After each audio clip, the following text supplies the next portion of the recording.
I'm grateful. I don't normally talk about age much because I've said to people saying like, "Oh, I'm too old for that," or "I'm too old to learn," or whatever. And I always say, you know what? I don't bow down to that god of aging because I feel like it's, we're body, mind, and spirit. There's so much that happens in our, up here. So when you talk about being in medicine, I think the being part is being in life, so that the medicine part is not some traumatic, horrifying thing, but rather, the adjunct to being healthy.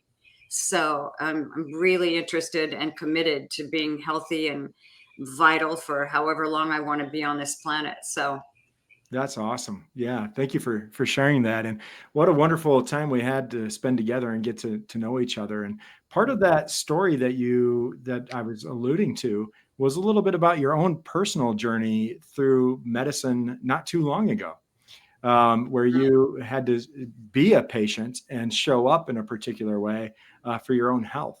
Would you share that story with us a little bit and give us some background on that experience?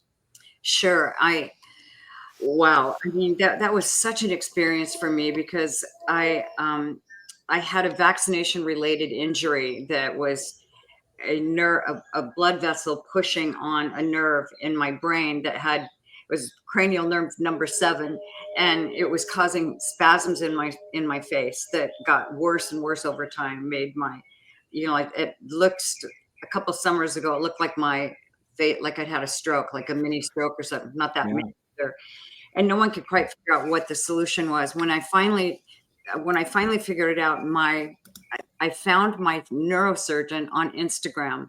And I have to tell people that because I mean, we think social media and all of that, but there's another guy whose name is Dr. Perry Nicholson, and he talks about the blessing, the importance and blessing of he calls it the big six, all these 6 points where your lymph glands empty into your body, and our lymph moves up through our body. So we need to move and get, and that kind of thing to be healthy. So as he was talking on a podcast about someone who had severe TMJ pain, they brought in Dr. Stephen Johnson, who I ended up, after interviewing many neurosurgeons, ended up going all the way to New Jersey to have him perform my surgery, which was such an odyssey to do that.